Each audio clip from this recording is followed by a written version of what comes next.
दोस्तों, जिस राफेल की दहाड़ से पाकिस्तान कांप रहा है, अभी तो पाकिस्तान में एंट्री भी नहीं लिया है, उसकी दहाड़ से वहां के लोगों की पतलून गीली हो रही है और उस राफेल के बारे में भारत में कैसी कैसी बातें कर रहा है। राफेल को लेकर जो खिलौना हाथ में लिया, हिंदुस्तान की भद्द पिटवाते हुए कांग्रेस पार्टी के पूर्व उत्तर प्रदेश के अध्यक्ष दिखाई दे रहे हैं। अगर आपको अपना ही एजेंडा चलाना है तो आप चलाते रहिए, मेरा एजेंडा देश के पक्ष में है और मुझे गर्व है इस बात का कि देश के लिए मैं एजेंडा चलाती हूँ। कांग्रेस के यूपी के अध्यक्ष किस तरीके की बातें कर रहे हैं।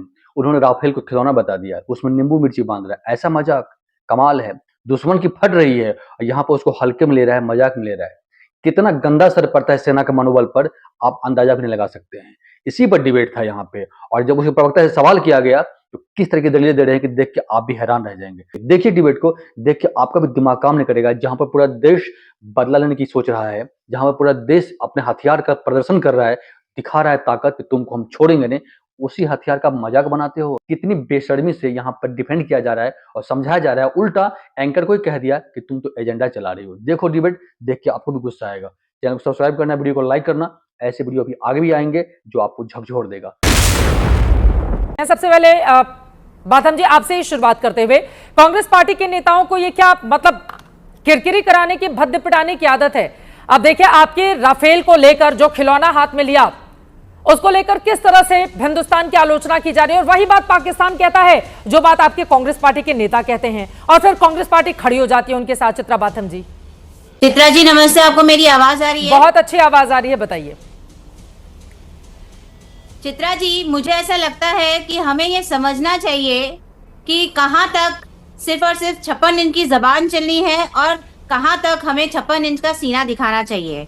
आज जो अप्रैल 22 को इतना भयावह और इतना घिनौना आतंकवादी अटैक हुआ, हमारे 26 निर्दोष लोग, हमारे देश के रहवासी जो मारे गए, हमारे सिटीजन जो मारे गए, उसके 14 दिनों बाद भी सरकार ने क्या किया है? क्या ये सवाल पूछे नहीं जाने चाहिए? ये सवाल पूछ रहे हैं अजय राय, ये सवाल पूछ रहे हैं खिलौना लेकर हाथ में। पाकिस्तान में इनका ये वीडियो खूब दिखाया जा रहा है। हिंदुस्तान की भद्द पिटवाते हुए कांग्रेस पार्टी के पूर्व उत्तर प्रदेश के अध्यक्ष दिखाई दे रहे हैं। भद्द कांग्रेस पार्टी की नहीं पिट रही है यहाँ पे। अरे देश की पिटवा रहे हैं ना, कांग्रेस की नहीं पिट रही है, देश की पिट रही है। पाकिस्तानी चैनल यही दिखा रहे हैं कि देखिए हिंदुस्तान का क्या हाल है। अपने ही राफेल का मखौल उड़ाते हुए अजय राय यहाँ पर दिखाई दे रहे हैं। हम अपने प्रधानमंत्री से क्या सवाल नहीं पूछ सकते? अरे हाथ में राफेल का आप मुखौटा लेकर सवाल पूछेंगी? प्रधानमंत्री से सवाल पूछते हैं तो जो सवाल पूछने से किसने मना किया है? उतरिए सड़क पर पूछे सवाल, उतरिए सड़क पर पूछे सवाल। लेकिन कभी बोलेंगे पाकिस्तान से युद्ध नहीं होना चाहिए, कभी राफेल का नकली वर्जन लेकर, खिलौना लेकर आ जाएंगे जिससे 3 साल 4 साल के बच्चे खेलते हैं, उसमें नींबू मिर्च लगा दिया जाएगा। चित्रा बाथम जी, कांग्रेस पार्टी के नेताओं को शर्म आती है कि नहीं आती है जो इस तरह के बड़बोले बयान देते हैं? मेरा ये सवाल है आपसे। चित्रा जी, आप मुझे बोलने का मौका नहीं दे रही हैं। बोलिए। मैं आपको वही बोल रही हूँ कि क्या नींबू मिर्च लगाकर राफेल का हमने स्वागत नहीं किया था? क्या राजनाथ सिंह जी? अरे हमारी सनातन पद्धति है, जब भी पूजा पाठ होती है, नई गाड़ी का, नए विमान का, कुछ भी नया आता है घर में, नई नई गाड़ियों का, आप देखिए मंदिरों के बाहर पंडित जी लोग वो सनातन परंपरा से पूजा करवा रहे हैं, उसको वो फॉलो करवा रहे थे, उसको वो फॉलो करवा रहे थे, राफेल पे फॉलो करवा रहे थे, स्वास्तिक का निशान बना रहे हैं, ओम का वहां पर चिन्ह बना रहे हैं, नारियल भी रखा हुआ है। वो तो वो भी कुछ भी आता है उसका उसी तरह से सनातन पद्धति से पूजा पाठ की जाती है।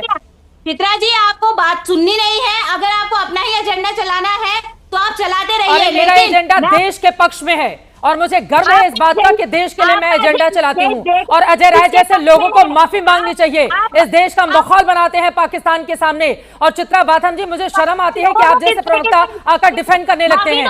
वो जरा गाय वाला पोस्टर दिखाइए, गाय वाला पोस्टर दिखाइए। गाय वाले पोस्टर पर ऐसे ही आकर अखिलेश प्रताप सिंह जी, आपके नेता, ऐसे ही बरगलाने की कोशिश कर रहे थे देश को।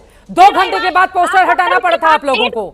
पहले तो डिसाइड कर लीजिए, देश के साथ खड़े हैं आपके कांग्रेस के तथाकथित कुछ नेता या पाकिस्तान के साथ खड़े हैं? इस पर भी आकर अखिलेश जी ने खूब तारीफ की थी, हमने बहुत अच्छा किया, हमने सिर नहीं लगाया, हमने पैर नहीं लगाया, हमने क्यों हटाया फिर ये पोस्टर? क्यों हटाया फिर ये पोस्टर? अजय राय उत्तर प्रदेश जैसी जगह से आते हैं, आपके पूर्व अध्यक्ष रह चुके हैं, हंसी आती है 26 लोगों की जान चली गई, उनको मखौल और मजाक सूझ रहा है। कौन मखौल उड़ा रहा है? मखौल आपने उड़ाया है। देश में कांग्रेस के अध्यक्ष रहे हैं, आप सोचिए, और उनकी ओर से इस तरह का बयान, और हैरान हूं कि आप जैसे लोगों को भेज दिया जा रहा है उनको डिफेंड करने के लिए। आपको शर्म आनी चाहिए कि आप किस तरीके का एजेंडा चला रही है। चित्रा जी, अगर तो आप कृपया करके मुझे बता दें। लेकिन यहाँ पे मैं आपको याद दिला दूं कि कांग्रेस पार्टी ही एक वो पार्टी है जो असली जंग बॉर्डर्स पे जाके लड़ती है, ना कि ब्राउजर पे अपनी जंग लड़ती है। कौन सी जंग लड़ी है कांग्रेस पार्टी ने? कौन सी जंग लड़ी है अभी? बॉर्डर पे कौन सी जंग लड़ी है? नहीं, चित्रा बाथम जी, मैं पूछ लेती हूँ। चित्रा बाथम जी, मुझे लगता था कि हमारी आर्मी, हमारी नेवी, एयरफोर्स, हमारे बीएसएफ के जवान, मुझे तो ये लगता था कि बॉर्डर पर वो जंग लड़ते हैं। कांग्रेस पार्टी के कौन से लोग बॉर्डर पर जंग लड़ने गए, बताइए आप। शेम ऑन यू कह देने से ना खुद पे ही असर पड़ता है। आपने कहा कि कांग्रेस पार्टी के लोगों ने जाकर जंग लड़ी है, कौन जाके बॉर्डर पर जंग लड़ा? मुझे बस इतना बता दीजिए, फिर अजय आलोक जी के पास जाना है, बताइए। मैंने आपको ये बोला है कि कांग्रेस के जमाने में ही बॉर्डर पे असली जंग लड़ी गई है और विभाजन हुआ है। आप अभी मैं आपका बयान दिखा दूंगी, पहले तो सोच समझ के बोला करिए। आपने क्या कहा है? आपने क्या कहा है? आपने क्या कहा है कि कांग्रेस पार्टी के नेताओं ने जाकर जंग लड़ी है? हम असली सबक सिखाते हैं, असली पाकिस्तान की औकात दिखाने की काबिलियत। ठीक है, बिल्कुल। जंग ना बीजेपी लड़ती है ना कांग्रेस पार्टी लड़ती है, हिंदुस्तान जंग लड़ता है। जो सैनिक मारे जाते हैं वो किसी की पार्टी के नहीं होते हैं, इस देश के होते हैं। और सैनिकों को अगर इस तरह के बयानों का सामना करना पड़े तो इससे ज्यादा शर्मिंदगी नेताओं को नहीं होनी चाहिए। अजय आलोक जी, अब आपके पास आते हुए करिए, इतने दिन बीत गए, पाकिस्तान पर क्यों नहीं स्ट्राइक किया गया? किस बात का इंतजार किया जा रहा है? ठीक है मैडम, हो गई आपकी बात। मैं तो हैरान हो रही हूँ। चित्रा बाथम जी, आप लोग क्या जवाब दीजिएगा? यूपी इलेक्शन में आपका पूर्व अध्यक्ष जाकर इस तरह का बयान दे रहा है, क्या बयान क्या आप लोग करिएगा? तो आप कड़े फैसले क्या लेंगे देश के लिए? हाँ ठीक है, अजय आलोक जी बोलिए। अजय आलोक जी, अजय आलोक जी, कब जवाब दिया जाएगा? देश का धैर्य भी तो टूट रहा है ना, और उन्होंने खिलौना हाथ में ले लिया तो क्या हो गया? आप असली राफेल की ताकत दिखा दीजिए। देश का धैर्य नहीं टूट रहा है चित्रा जी। समस्या ये हुई कि जब विभाजन हुआ देश का तो दहशतगर्द उधर चले गए और अपने सपोर्टर इधर छोड़ गए, तो सपोर्टर ज्यादा चू चू चापे कर रहे हैं। राफेल तो दहाड़ रहा है एलओसी पे, उसको क्रॉस करने की भी जरूरत नहीं है, वहीं से मारेगा। पाकिस्तान का हर कोना को राफेल कवर करता है। राफेल दहाड़ रहा है, यहाँ लोग मिमिया रहे हैं राफेल के बारे में। करिएगा क्या? ये चक्कर है कि राफेल बड़ी कमजोर नस है कांग्रेस पार्टी की, बात समझिए। 9 साल लग गए इनको तय करने में, राफेल लेना है नहीं लेना है, लेना है नहीं लेना है, कैसे लेना है, रेट बढ़ाओ घटाओ, ये करो। मोदी जी आए, 14 दिन में राफेल लेके आ गए। जानती है क्यों संभव हुआ? तो मोदी जी को कमीशन नहीं खानी थी, और मोदी जी के आने के पहले ऐसी कोई डिफेंस डील हुई नहीं थी इस देश में जिसने कमीशन नहीं खाया था। तो राफेल इसलिए इनको चुभता है। और अभी तो सेकंड डील आ गए, सेकंड दूसरी खेप आ गई राफेल की, जो कि एयरक्राफ्ट कैरियर्स पर तैनात की हुई है। तो कांग्रेस को ये सब चुभता है अंदर से। अब कांग्रेस पार्टी बिल्कुल पागल हो चुकी है, मुझे अब कोई बुरा नहीं लगता है। वो कंप्लीट पागल हो चुके हैं, कुछ से कुछ बयान दे सकते हैं। हम लोग कहते थे ना कि हर घर में बूढ़ी फूफी होती है, हमेशा काय करते रहती है, ये उससे भी बुरा हाल हो चुका है।